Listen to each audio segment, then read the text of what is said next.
de desempleo baja, ¿sí? Por todas estas implicancias, porque no es tan sano tener una tasa del 18%, que tenemos un 20% de la población que está buscando trabajo, no consigue, entonces no puede consumir, ¿sí? Entonces se necesitan ciertas medidas para satisfacer esa población, que es un montón. Un 20% es un montón. Y después otro indicador macroeconómico relevante, ¿sí?, es la tasa de inflación, ¿sí?, que es un indicador de cómo están los precios, el nivel de precios de ese país, ¿no? Entonces, tenemos dos medidas, ¿sí?, para calcular la tasa de inflación. La más común es la que nosotros vemos, que es el IPC, el índice de precio consumidor. Hay diferentes índices, pero el precio de consumidor es los bienes que se arma una canasta de bienes finales, ¿no?, que de una familia tipo, ¿no?, una familia, dos hijos, qué sé yo, que dice, bueno, consume estas categorías de bienes, si meten estos bienes, entonces van midiendo cuánto se van variando esos bienes, ¿no?, una canasta tipo, ¿no?, estadísticamente se la calcula, ¿sí? Y es lo que normalmente se utiliza en el IPC, que es el dato que se publica todos los meses, ¿no? Entonces aquí lo que nos está diciendo que la economía está teniendo una inflación de 6-7% mensual, ¿no?, entre un mes y el otro. Pero hay otra medida que se la puede ver con el PBI que nosotros vimos recién, que es el PBI real y el PBI nominal, ¿no? Como les había dicho, el PBI nominal tiene implícitamente, ¿sí?, calculado el aumento de precios. Entonces se lo puede sacar si yo conozco el PBI real, ¿no? Y la formulita que tengo es, calculo el índice de precios de esa economía en un momento dado, en este año, entonces yo divido el PBI nominal sobre el PBI real de ese periodo, ¿no?, de 2023, ¿sí? Entonces ese me va a dar un índice de precios del año 2023, ¿no? Todo esto supongamos que es 2023. Índice de precios 2023, nominal y el real de 2023, ¿no? Entonces este me va a dar un nivel de precios para 2023, ¿no? Entonces todos los años tienen un nivel de precios diferentes, implícitos, se llaman precios implícitos, ¿no? Estos precios son de 2023, todos los años va a tener. Entonces, para calcular la tasa de inflación, lo que hago es calcular una tasa de variación como lo que había hecho en el pasado, comparando el nivel de precios implícitos de un año con el otro, ¿no? Entonces, acá comparamos la tasa de cuánto fue la inflación en 2023, ¿no? Va a ser de acá, para que veamos. 2023, ¿cuánto fue la tasa de inflación? ¿No? Entonces va a ser ese índice de precios implícito de 2023 dividido el precio implícito, menos los precios implícitos de 2022, todo eso, los precios implícitos de 2022, ¿no?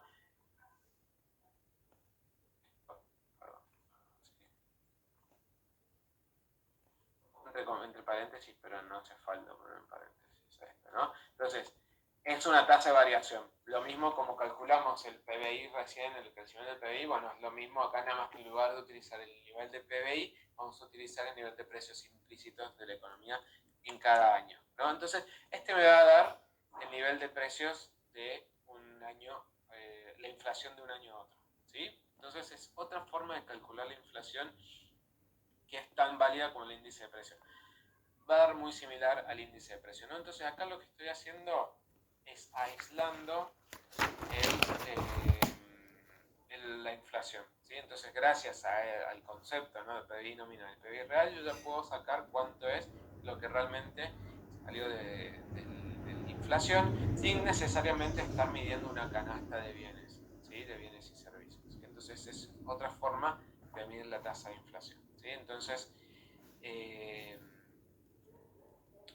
si no creen en el IPC, pueden fijarse en tanto los datos sean reales, que es más probable, del PBI real y el PBI nominal de cada año, ¿sí? Entonces esa es otra forma de medir la inflación, así que me interesa que ustedes sepan. También acá, como tuvimos en la ley de Okun, bueno, acá en la inflación también tenemos una relación entre nivel económico, la tasa de desempleo y la tasa de inflación, que es sintetizada todo eso en la curva de Phillips, ¿no? Que me está diciendo que hay una relación inversa entre la tasa de desempleo y la variación de la inflación, ¿no? Entonces me estás diciendo que cuando crece la inflación, ¿sí? O al revés, cuando cae la tasa de desempleo, es decir, cuando hay más cantidad de empleo, la inflación va a aumentar, ¿sí? Porque por lo general, ¿no? Lo que está detrás de todo esto es cuando hay mayor inflación, cuando hay mayor empleo, o sea, el desempleo más bajo, hay mayor nivel de consumo, ¿sí? Entonces ese mayor nivel de consumo, por la ley de la oferta y la demanda, a mayor nivel de consumo, mayor demanda, entonces si la oferta se tiene que ajustar, entonces o la oferta se ajusta por cantidad o aumenta el precio, ¿sí? Entonces lo que hay detrás, obviamente no siempre pasa, puede haber lo que pasaba, que es lo que digo, cuando hay crecimiento, cuando hay caída del empleo o hay mayor desempleo, pero a la vez hay inflación, ¿no? Por lo general eso va de la mano con una estanflación, ¿no? Es decir, que no está creciendo la economía, pero la economía tiene a su vez inflación, que es lo que estuvo pasando en los últimos años en Argentina, ¿sí? Eh, y ese es muy difícil salir de este sistema, ¿no? De inflación y crecimiento, porque por lo general las medidas antiinflacionarias, principalmente las ortodoxas, son a la vez contracíclicas, es decir, que afectan el crecimiento económico. Entonces, si yo restringo, por ejemplo, la política monetaria, voy a estar afectando la tasa de crecimiento y eso va a estar entonces la economía va a estar cayendo. Entonces, es una situación muy difícil de salir. Diferente sería si la economía está creciendo y la tasa de inflación crece. Bueno, bajo la cantidad de... Entonces digo, bueno, ok, la inflación me está molestando, entre comillas me está molestando. Entonces digo, bueno, sacrifico un poco de crecimiento para bajar la inflación. Bueno, ok, pero tengo un resto de crecimiento para sacrificar. En cambio, cuando no tengo crecimiento, no tengo algo para sacrificar. Entonces, las medidas antiinflacionarias son recesivas. ¿Sí? Entonces, no puedo utilizar esa medida como sin mucho sacrificio, ¿no? Voy a estar afectando mucho el nivel de crecimiento y a la vez estoy afectando mucho el nivel de empleo, ¿sí? Y que habíamos visto tiene muchísimas consecuencias sociales y económicas, ¿no? Entonces, ¿y la inflación por qué es relevante en la economía? Porque el efecto no es neutral, ¿sí? Es decir, que afecta realmente la economía real, ¿no? Afecta los precios relativos, ¿no? Entonces hay momentos en el que vos decís, bueno, la leche es más barata que el litro de nafta y después la nafta es más barata que la leche, entonces como que distorsiona esos precios, entonces vos decís, bueno, qué tipo de consumo realizo, cómo planifico mi consumo, ¿no? Crea incertidumbre que sobre todo afecta a la inversión, ¿no? Entonces, si hay inflación, entonces no sé cuánto puedo estar vendiendo, cuánto me van a estar comprando, entonces desalienta las inversiones, genera fuga de capitales, retrasa el tipo de cambio, entonces hace que la economía se devalúe más rápido y también hay una relación igual ahí bidireccional entre devaluación e inflación, ¿no? Entonces muchas veces es el tipo de cambio el que explica la inflación y hay muchas veces que la inflación es la que está generando devaluación, ¿sí? Acentúa el déficit fiscal, ¿no? Que es en el caso del sector gobierno. ¿Por qué? Porque muchas veces hay un desfase entre lo que recauda y el precio que tiene que pagar el sector público, ¿no? Entonces, muy probablemente lo que esté recaudando esté ingresando con cierto retraso, ¿no? Entonces, también altera la distribución de los ingresos entre el bienes de capital, los factores de producción, ¿no? Entre los trabajadores, ¿no? Que se retrasan los salarios, el nivel de precios, ¿no? Entonces eso es lo que hace que nuestro poder adquisitivo sea mucho menor, sobre todo si nuestros ingresos son fijos, ¿sí? Y no dependen de la tasa de inflación. Afecta a los términos de intercambio, que es lo que decía que se retrasa. Bueno, entonces, todas estas cuestiones impactan en el PBI, ¿sí? Entonces, una tasa de inflación alta va a hacer que no podamos crecer como podríamos llegar a crecer, ¿no? Como nuestro potencial productivo, ¿sí? Porque tenemos todas estas distorsiones en el mercado, ¿sí? Bueno, entonces, retomando el tema, vamos a estar viendo todo lo que es. No sé si quedó alguna duda, perdón. Antes pregunto de cerrar. Si no quedó ninguna duda, fíjense en esto, lo que voy a estar haciendo es, voy a ver si pueden calcular ustedes algunos indicadores de ahí, cosas que vayan ya medio viendo en los ejercicios para los exámenes, pero a la vez también me interesa que ustedes sepan calcular estos valores. La verdad que no es complejo esta parte, al menos como se lo estamos presentando, cosa que ustedes puedan leer la economía en cierta forma, ¿sí? Y saber de lo que hablamos. Bueno, si no hay preguntas, como para las clases que vienen, nosotros vamos a estar viendo cuál es la relación entre la producción, el ingreso y la demanda agregada, ¿no? Entonces vamos a estar viendo la ecuación keynesiana, ¿sí? La ecuación de la demanda agregada, en el que vamos a estar viendo los diferentes componentes que ya se lo estuve mencionando hoy a lo largo de la clase, ¿no? Que vamos a estar viendo el consumo, que compra de bienes de consumo y servicios finales, de lo que realizan los hogares o las familias, la inversión, que es la compra de bienes de capital, clave que sepan eso,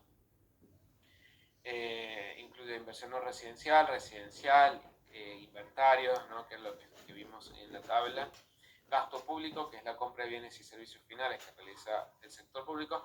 Acá puede ser que incluya o no la inversión pública, ¿no? En algunas formas la vamos a ver como que está dentro de lo que es gasto público, y hay otras formas en que ya directamente la inversión la vemos acá en la formación bruta de capital. Bruta de capital fijo, puede estar acá ya directamente lo que es, eso dependiendo los académicamente cómo lo vamos a presentar, ¿no? Entonces, o puede estar la información bruta de capital fijo tanto el sector público como el sector privado, y solamente acá quedaría el gasto público, sería consumo del sector para mantener el sector burocrático, ¿no? El sector del Estado, y para mantener subsidios o tarifas, ¿sí? Subsidios o transferencias. Entonces no se agrega la inversión pública. Entonces eso va a ir variando. Conceptualmente es correcto decir las dos formas, pero a nivel práctico podemos estar sacando inversión pública de acá y la metemos allá en inversión o no, ¿sí? Y después las exportaciones netas, ¿no? Que es la compra y venta de bienes al sector externo, ¿sí? Entonces, de esta manera podemos expresar la demanda por sus componentes, ¿sí? Entonces, va a estar esta ecuación la van a estar viendo en toda esta clase, ¿no? Entonces, toda la materia, ¿sí? La tienen que saber de memoria, esta es como se la tatúan en el brazo y ya está. Bibliografía, bueno, entonces eso es lo que vamos a estar viendo. Les repito, la clase que viene la va a estar dando Hugo, ¿sí? Le va a estar dando consumo, así que yo después retomo con inversión y gasto público, ¿sí? Entonces le voy a estar armando estas preguntitas así para que ustedes sepan, y quiero que les surjan dudas de todo esto, ¿sí? Si no les surge duda, bueno, buenísimo. Si les surge duda, pregúntenme en clase o por email, ¿sí? La bibliografía, bueno, serían estos capítulos, ¿sí? Entren, que va a estar mucho más profundo, sobre todo en ManQ, por lo general es un poquito más avanzado. Samuelson me gusta cómo presenta los temas, y Blanchard Pérez Henry es la bibliografía obligatoria, ¿no? Como presentan. No se hagan líos cuando empiezan a leer, no se hagan tanto líos sobre los términos que utilizan. En algunos momentos, les repito, en algunas bibliografías va a figurar como renta, en otras bibliografías va a figurar como ingreso. Es lo mismo, ¿sí? Hay algunas bibliografías que ponen capital de una forma o el pago del capital de otra forma. Nada, es todo lo mismo, nada más que de diferentes formas de expresarlo. Así que, bueno, espero, ¿cómo estamos? ¿Sí? ¿Agotados? ¿Un poquito? Perdón. Bueno, no era mi intención, pero bueno, tengo que dar los temas así lo que me interesa más que nada es que se den un poquito de los conceptos que nosotros estamos presentándole, ¿no? Entonces, nada, pónganse a leer, vayan con tiempo todo esto, aprovechen a Hugo, aprovechen a Facundo para preguntarle todo lo que pueden hacer. Son buenos profesores, así que nada, están 100% disponibles. Así que, bueno, no sé si quieren preguntarme algo más, si tienen alguna duda sobre la materia en general. Mi email se los pasé recién al inicio de la clase en el chat. No sé si todos lo alcanzaron a ver. Sí, Okay. sí. Sería bueno el tema de los ejercicios que dijo, porque nada, sirve como para practicar un poco. Sí, voy a ver si puedo armar. Lo más probable es que seguramente en la clase que tenemos previsto una clase de repaso antes del examen. Seguramente, más allá de ver algunos otros conceptos y de retomar algunos conceptos, muy probablemente veamos ejercicios ahí. Bueno. Pero me interesa que vayamos desarrollando cosas que no nos queden tan alejados los temas, porque son varias semanas de acá hasta el examen, entonces me gustaría que vayan viendo un poco los ejercicios y pensar en términos más que nada macroeconómicos, ¿no? Como le van perdiendo un poco el miedo a los temas y a nuestro lenguaje, ¿no? Perfecto, sí. Así que bueno, vamos a aprovechar. Profe, una consulta de la bibliografía que acaba de mandar. ¿Hay que leer los 3 autores en específico o en uno abarca todo y hay algunos términos que cambian solamente? Cada uno los presenta de forma, o sea, van a hablar de lo mismo, cada autor va a presentarlo y va a hacer hincapié en algo diferente. La filmina es una forma como de lenguaje de la cátedra nuestra, ¿no? Que es lo que nos interesa, entonces unificamos el lenguaje de toda la bibliografía, unificamos la temática de la bibliografía, pero bueno, son conceptos que tienen que ustedes saber y cada uno lo va a presentar de diferentes formas y va a hacer hincapié en una u otra forma, así que ¿cuál recomienda usted eso es los 3. La verdad que a mí particularmente me gusta mucho Samuelson, cómo presenta los temas, porque me parece un lenguaje muy, muy claro y el tema lo presenta de una forma bastante linda. Mankiw es un poquito más complicado, por ahí se les puede llegar a complicar, no creo que este capítulo sea para ustedes complicado, pero se les puede llegar a complicar. Y el de Panchar Pérez Henry, léanlo porque es la bibliografía base, pero yo iría por Samuelson. Ok, gracias, profe. Bueno, ¿algo más? Si no, ya está, los libero. Lo bueno es que están en la casa ahora, porque, bueno, no sé si alguno se está trasladando, pero bueno, lo bueno es que pudimos tener la clase, ¿no? Así que esto es lo bueno de la tecnología.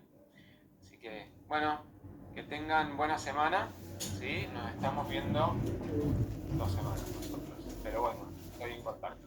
Gracias, profe. Buenas noches. Gracias, profe. Buenas noches, profe. Chao.